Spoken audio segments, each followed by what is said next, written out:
I say that all the time. Hi, everyone. Welcome to the Cannabis. I'm Ida Pearl-Lee, the Deputy Director and the host of our show. And today I have Stephanie Kern from Stash Ventures. Hi, thanks so much for having me. Absolutely. How are you doing today? I'm doing wonderful. Been a long time since I've been in downtown Lansing, so it was a nice little drive to come back down, and I haven't probably been down here since college. Honestly. Oh, goodness. Okay. Yeah. Well, thank you for joining us today. Where did you make the trip? Mount Pleasant. Yeah, that's where Stash Ventures headquarters is. Oh, Yeah, okay. we have our corporate office there, along with one of our cultivation sites, our soon-to-be processing center, and then we're going to be building a retail space out in the front there. So, Okay. yeah, we'll have the trifecta there. Nice. Yeah. Well, that's exciting. It is. It's Yeah. very exciting. Stephanie, can you tell me how you got into the industry? What's your background, first of all? By trade, I'm an accountant. Okay. And I've done that my whole career, going on, not to age myself, 15 years. But yeah, a very, very deep passion for accounting. So have done that mostly in the hospitality industry. And then really fell into Stash. That's the only way I can describe it. If you would have told me 15 years ago when I started my career, I'd be a cannabis accountant, and a finance director and a compliance officer for cannabis, I would have probably like, no way. Right. In what world? Right, where? In what city? You know? Exactly. But I had the fortunate event of meeting Scott, who is our owner, and his wife Julie, and they were going to, do you want to do this? And I'm like, absolutely. Like, and honestly, it wasn't so much of the cannabis aspect of it. It was more of getting to be mentored by Scott and Julie. Their business acumen is bar none, and their community involvement and give back is superior to anything that I've ever seen in any industry that I've worked in. That's incredible to hear. It is. So, and also selfishly having two owners and they're married. Amazing. You know, only have to get a yes or a no from one or two people. Exactly. Yeah. Exactly. That makes it a lot easier. Yeah. The flow. Yes. Yeah.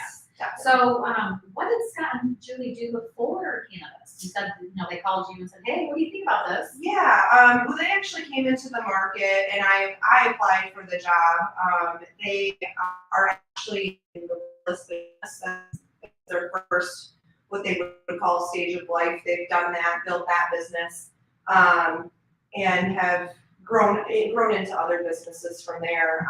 And then they call this their third stage of life. So it's a whole new concept, and it's really refreshing to get into a business with two people who, it's more than just making money. Like it's about community involvement and community give back, and what can we do to support the communities that support us, and then more importantly, how do we support our employees? How do we grow them, develop them, and give them a good space to work? Wow, the culture there sounds really incredible. It is. Enticing.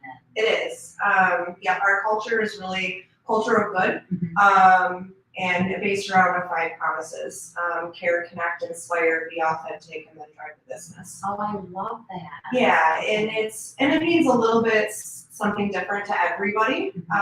For me, like caring and connecting with our employees and our communities, and spreading knowledge and understanding, and getting rid of the stigma around cannabis, because it still does exist.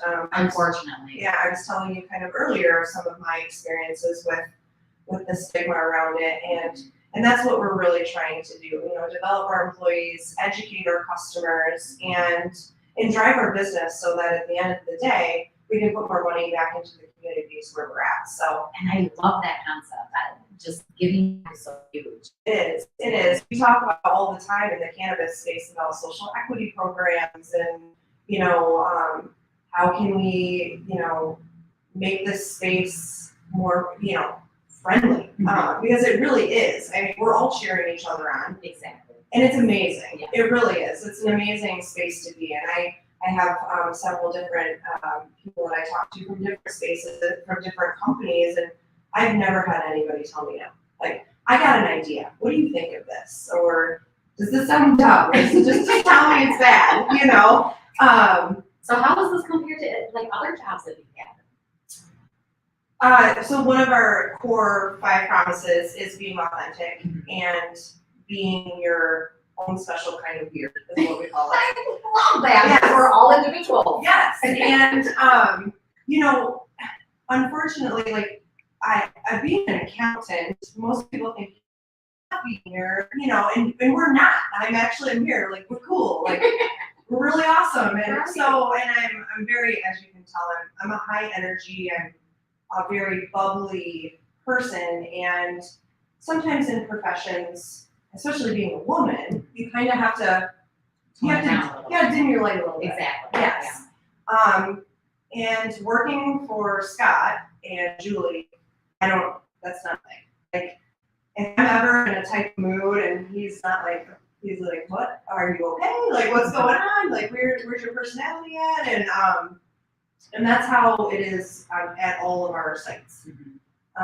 Being yourself, putting your own flair on what we do and who we are and how you dress, and you know, it's really important for everybody to be there. Exactly, and it sounds like there's a lot of care there as well, and passion. Yes. Also, another refreshing part of working for Stash Ventures is everybody, at least I feel this way, everybody genuinely cares about everybody else. And that comes from the top down. That comes from Scott and Julie all the way down to all of our stores and our cultivation sites and our processing center. There's a genuine care and compassion for everybody. Nice. Yeah. That's super important, especially in a new and budding industry. Yes, yes. You know, it's booming. The cannabis space is getting huge, and you know, we have to have some differentiators. And what are those things going to be? And that's the 5 promises and our community give back. Nice. Thank you for explaining that. Yeah. Can you tell me, or can you describe your experience starting to understand the compliance side of cannabis? Yeah. And coming from corporate accounting, I mean, you can just toss basic technical stuff. You can toss the accounting right out the window. I mean, I can't even imagine. It is. It's a whole Different playbook. Yeah. It is. Yes. 280E, obviously, with all those constraints, and then the compliance side. I mean, I think I spent the first month at Stash as the compliance officer just reading through all of the rules and trying to understand them and digest them. Because our philosophy is someday this will be federally legal. And we want to be above that curve and do more than what's the norm. Just so we're ready for when it does become federally legal. And then we have other governing bodies coming in, and you know, OSHA and all of those other things that are going to come down. Because, you know, cultivation is a manufacturing. It is manufacturing. It really is. And that's a skill. And it is a skill. Yes, it is. And it's a very special trade that we're in. So, yeah, I spent a lot of hours reading, and you know how I'm sure you look for the rules and how great that is. And you know, it's really, for me, it was building partnerships with people who had more knowledge and who had kind of walked the walk already. And a big player in that was Matt Roman. And then we have a wonderful gal who she works on both sides of the business, our Katie Wiley. She's amazing. And really helps interpret things, because some things are gray. Some of it's black and white, and then some of it's gray. Every time that I called the CRA, oh, that's a business decision. Okay, well, am I making the right business decision? Yes, the guidance would be a little bit helpful. Yes. So we've said, okay, if this is a business decision, we want to be on the more conservative end, and we want to be on the more risky side. So we're always going above and beyond it. And I've made some great connections with some of our inspectors that come out. Which is super important, those relationships in themselves. Well, and when the new rules came out in March, I'm texting Joe and I'm like, hey, help me out. And he called me and he sent me a listing. He's like, here are all the big things that you should take notice on. Mm-hmm. And then you can go in and, feather in the rest. Okay. So That was great that you were able to call him and just say, hey, can you walk me through this a little bit? Yeah, it was. And that goes back to everybody's so supportive in this industry because we're all stumbling and fumbling together. Right. So let's not make it a competition. We'll just do it all together and come to, the right spot. Exactly. Yeah. There's enough in the same box for all of us. There is. Everybody gets a piece of the pie. That's right. So how did they come up with the name Stash? Scott and Julie are big fish fans. Okay. So the band Fish. Yes. I am not a fish fan. I'm just going to throw that out there. I listened to that when we were opening our first Timber store. So Timber is a fish song. Okay, and that's one of your retailers? Yep, that's our retail spot. Nice. I listened to Fish for probably 2 weeks, and I got there. I was like, called my husband. I'm like, I am never listening to Fish ever again. Although they claim they're going to drag me to a concert someday. Which they might do. They might do. They might. I mean, I love all music, so I can definitely go and jam to some Fish. But so they, it's our whole aesthetic is natural and woods and if you've been to a timber store, you're immersed in just a really relaxing environment. And that's just that's the vibe. Okay. And it's clean and it's beautiful. Julie, one of our owners, has really been the backbone to all of the designing. So we got to give kudos to her. Yeah, you were telling me that earlier. She did all the she's done all of the design work. We've now since pulled in 2 other marketing and design people, Siobhan and Kinney. So some of the stuff is a little bit of their work too, but she's really been the backbone of all of the design and our cool t-shirts and our logos and all of the things. So it's been a really fun to see all of the design work come in. Yeah. Can you tell me what was the first operation to come online?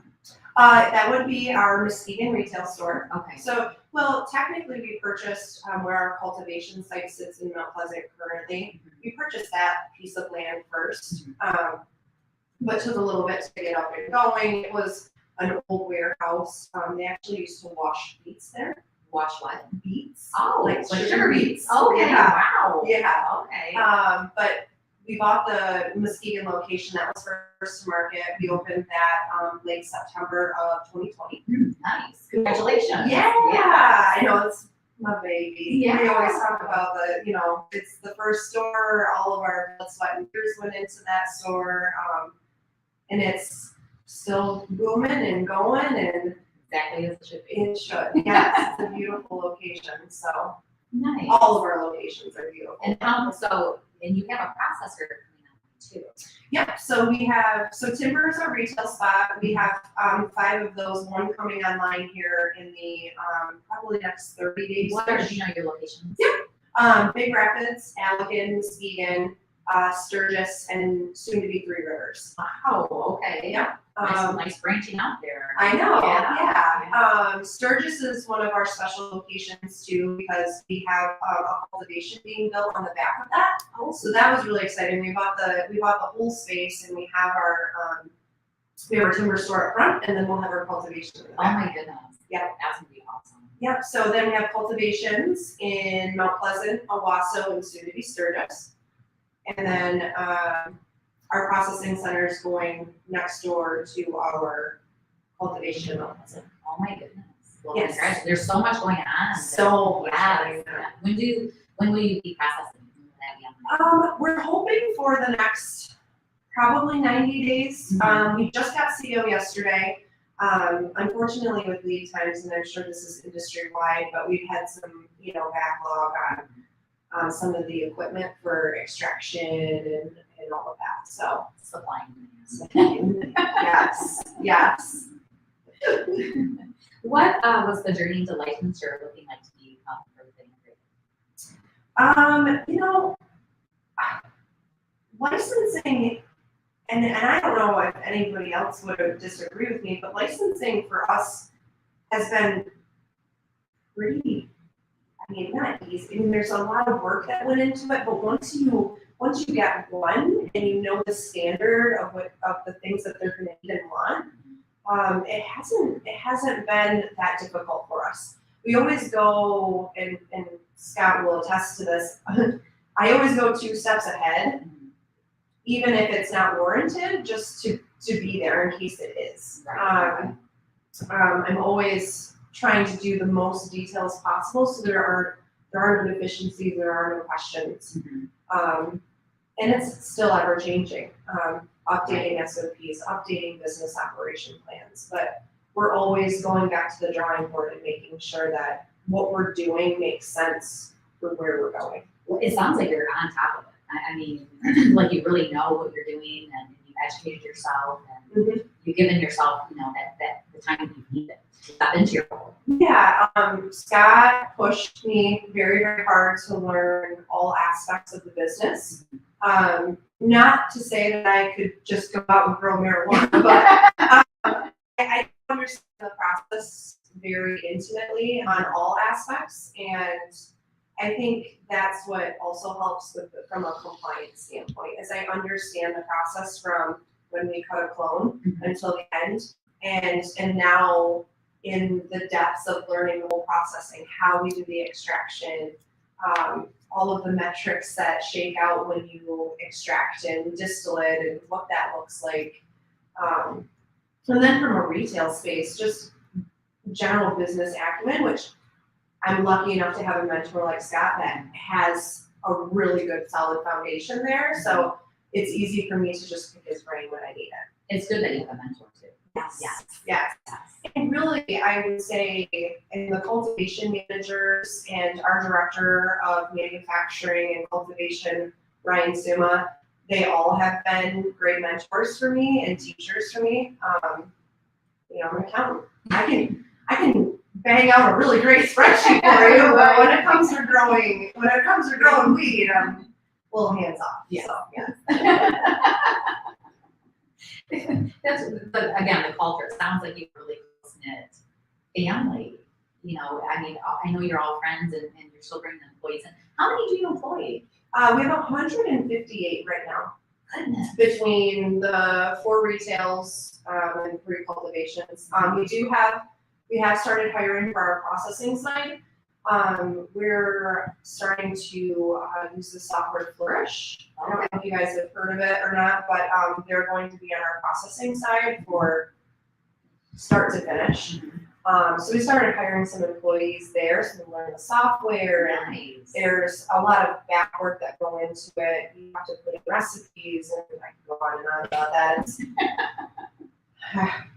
But it'll be a great software, and we're starting to bring people in so that they can, who are experts, our kitchen manager, our extraction manager, who are experts in those spots, to help us build that software and make it as good as, make it as great as it needs to be. Right. Yeah. That makes a lot of sense.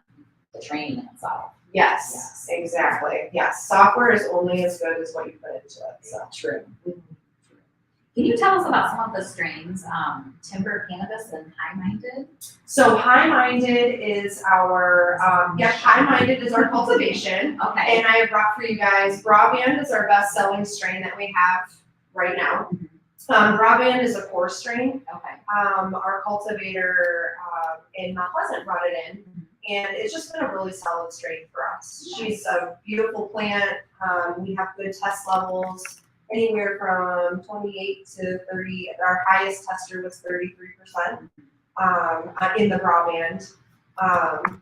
It's just a very, very beautiful plant. She has done us really, really well. That's good to hear. Yeah, so I brought that, and then I brought my personal favorite, which is the Wedding Crasher. I was going to ask for your favorite one. Yes. Wedding Crashers. Yes, so I brought that. And I was kind of telling you earlier, not a huge smoker. So for me, I'm snobby, and I know what I like, and I like what I like. Well, I think when you work in the cannabis industry, it's a little bit different too. Mhm. And so you become like a connoisseur. Yeah. Yeah. Yes. And you know, like I said, you know, I don't just smoke anything. So I brought you my favorite. I hope you guys like it too. And then, you know, we're doing some pheno hunts, trying to figure out what our next strains, core strains are going to be. Right now, we're pretty much sticking with the broadband, use of ease. We have dropped some pancakes. That was really good too. And then our Blue Dream has been our favorite across all of our retail spaces. That's their top pick. And yeah, we're just trying to find what's coming next. Like we have our core, what are we going to do next? And that's through our pheno hunts that our cultivation managers are doing right now. Nice. Yeah. That's so cool. It is. It's fun. It's exciting, the different phenos and there's so many different properties of the plant that we still don't know about. Mhm. You know, there's just so much more knowledge to gain. Yes, there is. I could go on for days of the questions that I've been looking. Well, what about this? What are the cannabinoids and what the terpene profiles and what does this mean? And you know, and really have learned a lot about what we do full compliance testing, including terps, and we really measure the health of our plant on our terpenes and what those percentages look like. And that has been a really great thing for me to learn. I had no idea that you could, well, this plant's doing great. We had 2.5% terps, or, you know, so it's great that we're going a little bit deeper and getting all those profiles and making sure that our ladies are healthy, because they're the gals, they're the star of the show. So making sure they're getting what they need, and the whole process is so fascinating. Well, at the end of the day, though, this is still a medicine. It is. And we need to protect it and make sure that we're finding out, again, all of the different properties and what ailments they help and different, you know, things that they target and they help. And it doesn't help everybody. Yeah, no. But for the majority of people, you know, they want to know what's in their medicine and that it's clean. Yes. Oh, most definitely. And that's where testing is so important. And making, you know, what you're selling to somebody is, you know, what you're getting and what you're giving. And that's a big thing around our precision farming, is making sure that we're producing the best product that we can. Because you are exactly right. It's a medicine for a lot of people. I have a lot of people in my family closely that use it. You know, I was telling them earlier, you know, I microdose for anxiety. Always kind of had that. How do you microdose? Because you said that you don't smoke. Not very often. Okay. Kiva mints are my favorite. Oh, yeah, those are good. They are so good. And it's a nice way to, you know, not go overboard. So that's always been work. That has always worked for me. But for example, you know, like my mother-in-law, she suffers from arthritis and is in pain a lot. And you know, my sister-in-laws, they're on the weed train, and Right. finally talked her into it. And I brought her home some product, and this has changed, really, you know, Nice. changed how I feel, and it works really, really well. And I am so happy that she could find something. It's once we understand what our quality of life can be, it's huge. Yes. Do you mind if I ask what product she's using? That would be the Redbud Roots. It's the topical. The topical. Yes. I love topical. Yes. And again, it's educating, you know, consumers and patients to understand that there is an actual lotion that you can rub on yourself, and your pain's gonna go away. Yes. And it's just, there's nothing like that pharmaceutical wise anything. And No. so it's just helping to educate, to understand that you're not gonna get high. No. It's not gonna go into your bloodstream. It's gonna alleviate your pain and help you feel better. Exactly. So why not try it? So try it. And it, you know, and sometimes if it doesn't work, it doesn't work. You can at least say I've done that. I tried it. Right. Gone through the motions. Yes. But, you know, if it can help anybody just not have to, take one more pill or take one more, whatever it is that you're suffering from. That's amazing. It's amazing. I'm glad to hear that. Yeah. Again, quality of life is huge. Yes, definitely. Hopefully we've got about 90 years on this earth. Let's live it the best way we can. Exactly. What does social media mean to Stash Ventures? Social media is equity. definitely our. I'm sorry? Social equity. Social I'm sorry, it's social media. equity? Social equity. I'm We're sorry. recording live. I'm reading the questions off my paper. Social equity, excuse me. Yes, I think that is, the social equity program that the state has put together is amazing, first and foremost.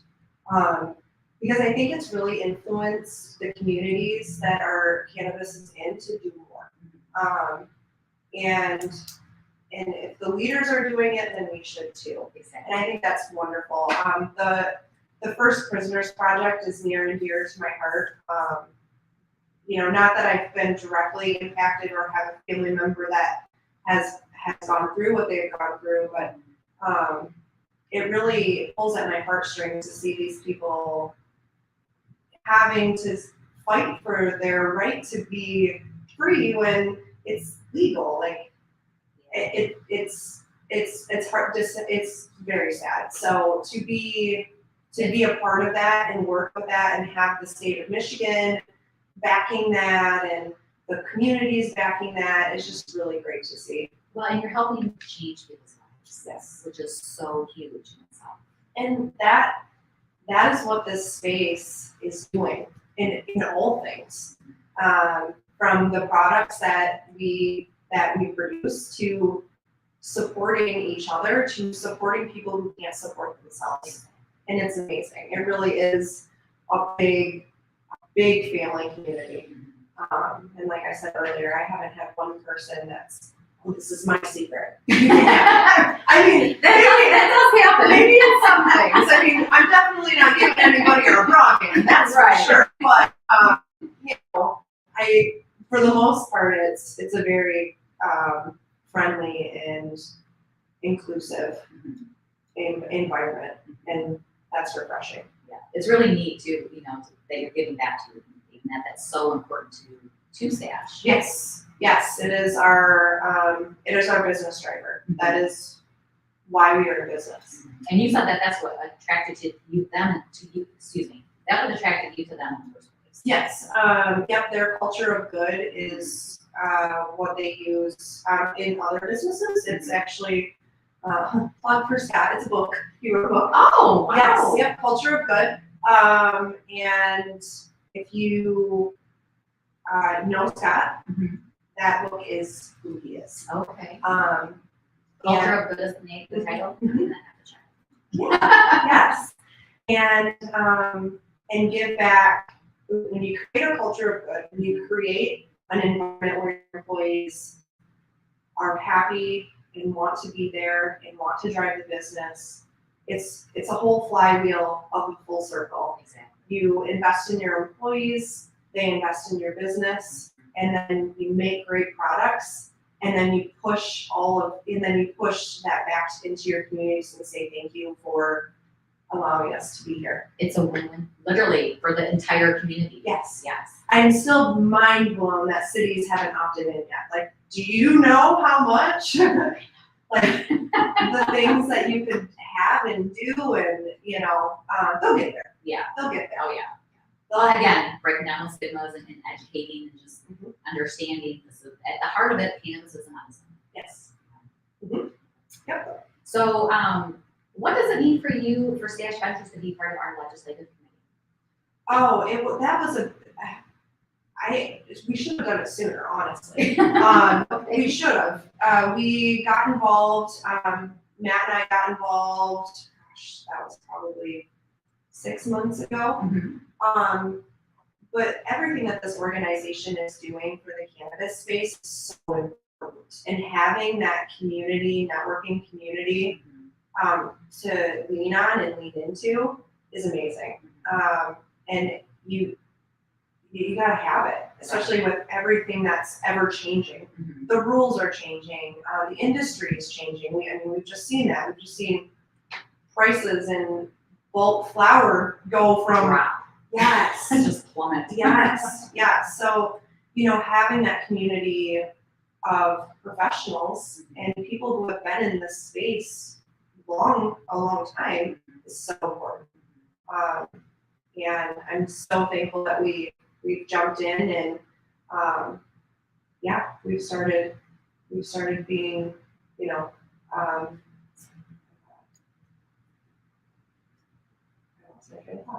Well, you're active members. the active members. Yes, that's yeah. thank you. We got the girl. Really cool. So you're gonna experience our summer annual this year. Yes. Oh, I'm so happy you're coming. I am so excited. I'm so excited. Yes. Hopefully I can drink stout on. Okay, now do you golf? I do golf. Oh, yeah, Yes. I'll get the tea. Okay. Yes, but there's 2 tables full of prizes, so bring your A game. I will. That's why I gotta get my ringer, Scott. Scott's a great golfer. So All right, Scott, come again. yeah, you gotta come with me, buddy. You can't bail on me this time. Oh, that's awesome. Yeah. Well, Stephanie, is there anything that I didn't ask you or forgot to ask you? No, I really Anything you want to talk about? No, I really appreciate you guys bringing me on and allowing me to, boast about Stash and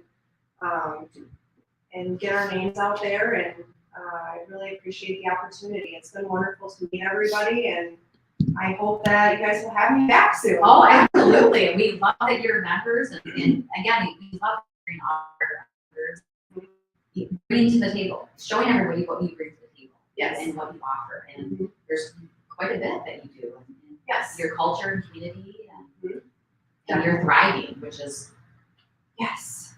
just wonderful to hear. It is. And it's not an easy industry to manage and be a part of. But Especially just on the ground floor. yes. I mean, Yeah. we're still a startup. We're still a baby. And Right, so, right. expanding and growing it's tough, and it requires a lot of support, a lot of capital support, a lot of, industry support. And so, Is there any advice you would give to somebody who's thinking about wanting to start a retail or get into cannabis? get an accountant. Okay. to understand the cost opportunities here. Right. And it's a little more expensive than I think people anticipate. Yes. Because I've had a few just, random reach outs. I'm thinking about doing this, there's a building for sale and we just opted in, and what do you think? I'm like, it's a great opportunity, but just remember, you gotta have cash to put products in, and it's not just licensing, insurance, and all of that. You gotta have money to put products into your store. Exactly. You gotta stock it. Yes. I mean, I was blown away when we were stocking Mesquite, and I'm thinking, oh my gosh, there's so much product, so much money in here. Right. So, yeah, and just make sure you understand the rules and the compliance piece, and it's not hard. And there's a lot of resources to help anybody out who wants to get into the retail space. But just know that it's not just open doors, let's go. Exactly.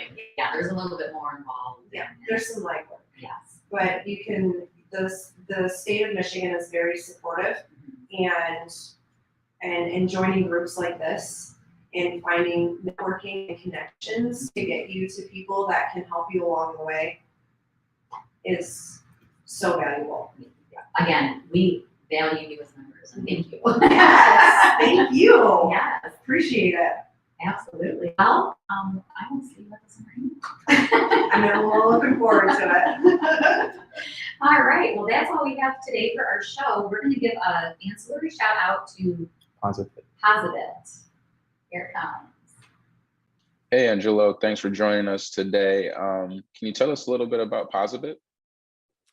Absolutely. Posibit is a software and technology company based out of Seattle, Washington. Been in the industry since 2015. We are exclusive to Cannabis. We're the largest payment processor in the industry. We process close to $500 million a year. But we have a suite of services that range from a point of sale to our flagship offering right now, which is a true PIN debit solution. Not to be confused with the cashless ATM, but the PIN debit is traditional debit experience that you have when you shop at any big box store or anywhere you go, where you just insert your card and insert your PIN number, and you're in and you're out. Gotcha. What about Posibit sets it apart from its competitors? I would say our dedication to compliance. With that PIN debit solution comes a pretty substantial underwriting process. Each merchant has to go through, and during that, we just highlight, just check all the boxes that doing business the right way, your bank knows you're in cannabis, and so on and so forth. And besides that, we've really invested internally on our compliance infrastructure, being that we're a federally registered money services business, we're state licensed money transmitter, and we're a publicly traded company. This allows us to harvest relationships with regional banks, local banks, to help promote and get our solutions into cannabis dispensaries. If anybody wanted to contact you or learn more about Posibit, how would they do that? Sure. They can go on our website. I'm actually going to share my screen for a second right now. They're more than welcome to go on our website and take a look at our suite of services. There's also a link to go down and contact us. You can also hear testimonials. I think that's huge in a growing industry like such. But you can request a demo down here. It'll automatically ping our sales team, or you can just call or email me. My phone number is 248-210-5871, or you can email me at angelo@posibit.com. I cover Michigan and Illinois. I've been in the Michigan cannabis industry for about over 3 years now, so I have a pretty extensive network on the cannabis retailer side, especially. I'm always happy to chat with new customers. Gotcha. Thank you, Angelo, and thank you for your time. Likewise, Isaiah. Thank you. Have a good day. All right, that's all we have for our show today. This is our season finale. We will be back in the fall. Thank you, Stephanie from Stash Ventures, for joining us today. Thank you so much for having me. I appreciate you guys. Yes, and everyone have a wonderful summer, and we'll see you soon. Take care.